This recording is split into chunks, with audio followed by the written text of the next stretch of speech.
como é que a ordem de nascimento interfere na personalidade das crianças de uma mesma família.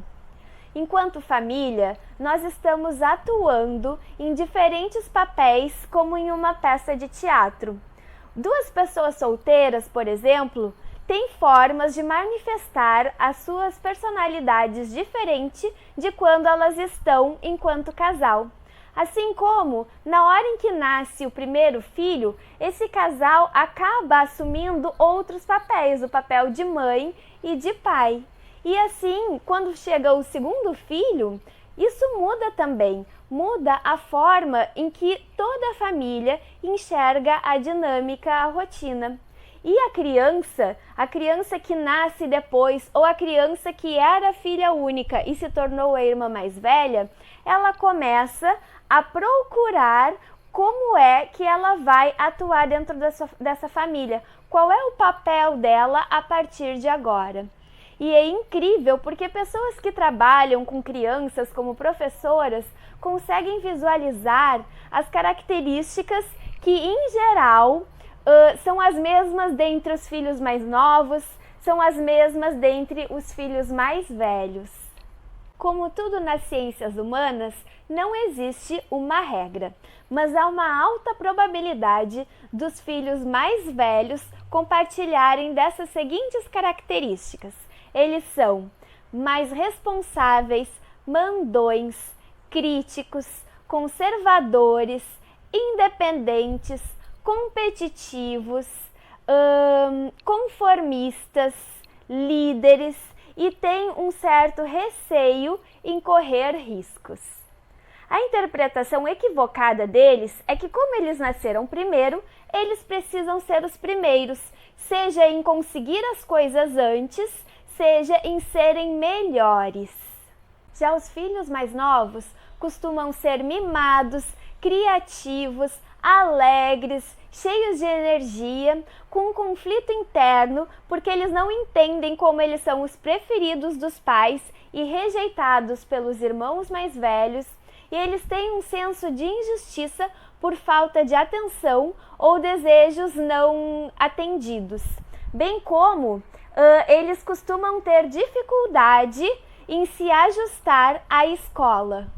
A interpretação equivocada dessas crianças é de que, para se sentir importantes, eles precisam manipular a todos a favor de si mesmas com o seu charme, ou que elas precisam alcançar e superar a todos em termos de atenção e serem os preferidos, tanto dos pais quanto de professoras, dos adultos que estejam naquele ambiente.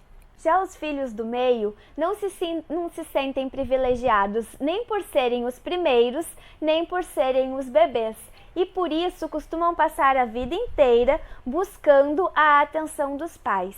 E eles podem fazer isso de duas formas, ou sendo mais meigos, mais compreensivos, mais carinhosos, ou sendo mais rebeldes, querendo chamar atenção, por exemplo, pintando o cabelo de laranja e as unhas de preto, porque eles passam a vida inteira sentindo de que eles precisam, eles naturalmente não se destacam, eles acreditam que eles precisam conquistar a atenção dos pais. Os filhos únicos costumam ter as mesmas características dos filhos mais velhos. Eles costumam ser mais responsáveis, mais conservadores, mais perfeccionistas. No entanto, todas essas características de forma mais atenuada, porque não existe aquela competitividade com o irmão mais novo. A criança não acredita que ela precisa reforçar suas características para ser percebida como a melhor, como a mais valorosa. Como eu mencionei anteriormente, existem exceções. E até mesmo nas exceções existem circunstâncias similares que levam as famílias a terem uma configuração de papéis um pouco diferentes. Quais são essas exceções mais observadas? Primeiramente, diferença entre gêneros. Um menino e uma menina têm provavelmente menos necessidade de competir pelo seu espaço na família, porque socialmente é esperado que se comportem e tenham habilidades distintas. A diferença de 4 anos ou mais entre irmãos pode fazer com que isso não ocorra também, essa competitividade, essa necessidade de se colocar de forma tão fixa nos papéis.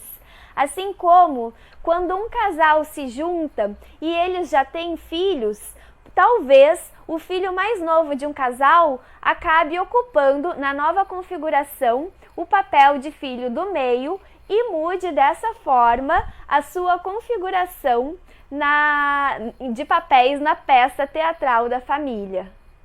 Pode acontecer também da criança mais nova ser ambiciosa e assumir o papel de liderança da mais velha. O ambiente é determinante na formação da personalidade dos filhos. Famílias que costumam incentivar a cooperação, em geral permitem que os filhos desenvolvam suas habilidades sem se preocupar em estar assumindo um posto que lhes garanta se sentirem amados e validados. E dessa forma, eles acabam tendo a sua própria personalidade não tão fixada no papel que elas representam dentro dessa conjuntura familiar.